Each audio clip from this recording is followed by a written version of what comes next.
Hello everybody and welcome to my series of micro lessons. These short lessons will focus on the common errors that are often made when writing literature essays and will give you advice on how to fix them. Today's lesson is about how to write an effective introduction. So what is the problem? Your introduction can be too long and confusing. It doesn't fit with the rest of your essay, so maybe it doesn't really give a clear indication of where your essay is going, or it doesn't engage with the question. Parts of your introduction are irrelevant, so they're just not really needed. They're tagged on. This could be bits of context or things that maybe you're not going to mention at all. So make sure that everything that you do say is relevant to where your essay is going, but also the question. So what is the solution? Think about your thesis statement before you get going and really build from there. So look at the question and think about what's my response? What's my initial response? What do I believe? What am I trying to prove? That's your thesis statement. Make sure it's succinct, straight to the point. You don't want to waffle too much introduction. You don't want to cover parts of the essay up there. You want to just give an overview of what you're going to talk about. Make sure you do address the question and your viewpoint is clear. This will help with trying to make sure that your introduction is not too confusing. Show that you've got an understanding of the texts with regards to the question. So really think about the question, how you're responding to it. And try and make sure that your introduction is no more than 3 sentences. And I want to give you some tips on how you can just have a really quick, effective 3-sentence introduction. So today we're just going to work on the premise of this is the question. It's a poetry question. So how does Atwood use words and images to powerful effect in the poem? And this is on the poem The City Planners. So this is an example of maybe an ineffective introduction that doesn't really do the job. The City Planners is a 20th century poem written by Margaret Atwood. The poem is written in 6 stanzas of a regular length, and it is clear to see that Atwood uses this lack of structure to contrast with the controlled development presented in the poem. This is a poem about urbanisation, development and progress. Atwood dislikes this kind of development and uses a lot of negative imagery throughout the whole poem. Now, there's an awful lot going on in this introduction. It's not really clear where the essay is going. It's not really clear how you're engaging with the question. And there are some bits that are irrelevant. So we don't really need to say that it's a 20th century poem unless that is relevant and there's something that can be said about the form or the style with regards to it being a 20th century poem. So a little bit bulky, bits that are irrelevant and touching on things that really don't need to be on the introduction. So how do we fix it? Let's have a look at this example.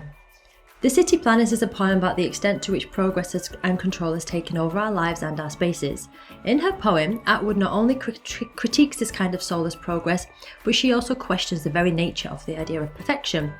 Through the use of imagery and an irregular structure, Atwood effectively calls upon the reader to question the illusion of perfection and the extent to which nature and creativity are sacrificed in order to achieve this ideal. So notice how anything irrelevant is just not in there. We don't need to know it's a 20th century poem. And this person has really kind of got to grips with what the poem is about, what the big ideas are, and what Atwood's trying to do. And that will go for any essay, not just a poetry essay, an essay on a play or a novel. So what is it about? What are the big ideas? What are the key areas that the writer is trying to cover, and what ultimately are they trying to do? So let's have a look at how we got there. So first of all, do think about a thesis statement. So this is your viewpoint or your argument in response to the question. So here are just some guiding questions to help you. Now this is in relation to this question, but you could use them for any question on any literature text. So what's your response? Then think about the writer. So how does Atwood use words and images? Because this is what the question is. Or how does Orwell reflect the theme of power? How does she use them in this way? What's her message? And what are the big ideas in the poem? And then just think, well, can I sum all of this up in just one statement, just to kind of get me going and give me a direction? And once you can do that, that will give you ideas not only for your introduction, but also for your main body as well. And so this is a nice example of quite a succinct thesis statement that then gives you a direction of where you want to go.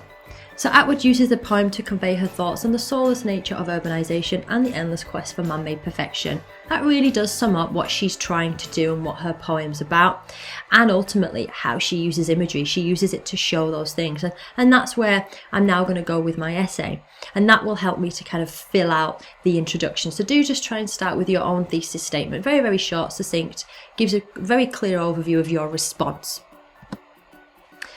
And now to the 3-sentence introduction. So what I've done on this slide is I've given you lots of things to help you develop your 3-sentence introduction. So I've given you some guiding questions. Again, these are for the poem, but you can change them to be for a novel or for a play. So you've got your guiding questions here that help you to kind of think about, well, what needs to go in my introduction and what will I place in the introduction, which is relevant to the question and also the text. Here's a very quick success criteria. So do have the poet's name, the writer's name, whoever it is. Include a keyword from the question as well. So do kind of think about the question and any keywords that you can pull into your introduction just to show that you're on track and you're going in the right direction. You also want to include your opinion. So your idea, your viewpoint, your argument, what it is that you believe, where you're going with this. And you can include verbs to show the poet's message, intention or purpose. That's really helpful. And I've given you some verbs over here to help you. And you will notice that I've used the verb critique here. And it really does just show that not only do you understand the poem, but you understand the tone of the poem again. And in terms of the 3-sentence introduction, I've colour coordinated mine so you can just see I've got 3 very distinct sentences. My first sentence, what is the poem about? Second sentence, what does the poet do? What are they trying to do with their text? So the poet, the writer, the playwright. How does she do it? And why does she do it in this way? So you can clearly see all I've done is I've addressed each of these questions to create my 3-sentence introduction. So my final top tips for you. Think about your response to the question before you plan and before you begin writing. This is where a thesis statement really will help you. Think about your initial brainstorm in response to the question, and that should consider what the poem is about, what the big ideas are. So do a little brainstorm on the poem or the text or the extract, whatever it is that you're covering, and think about what are the big ideas and what's the significance. And if you are doing an extract question, if for example you are doing an extract question in terms of CIE, the IGCSE, then do think about what's the significance then of that particular extract. How can you include that in your introduction? Come up with your brief thesis statement, and that will form the basis of your introduction and keep to the 3-sentence rule. What's it about? What does the poet do? How do they do it and why? And that will make sure that you've got a very effective, succinct but relevant introduction. So I hope you've enjoyed my micro lesson on how to write an effective introduction. Don't forget to subscribe to my channel so you don't miss out on any new content that's posted. Thank you very much. Goodbye.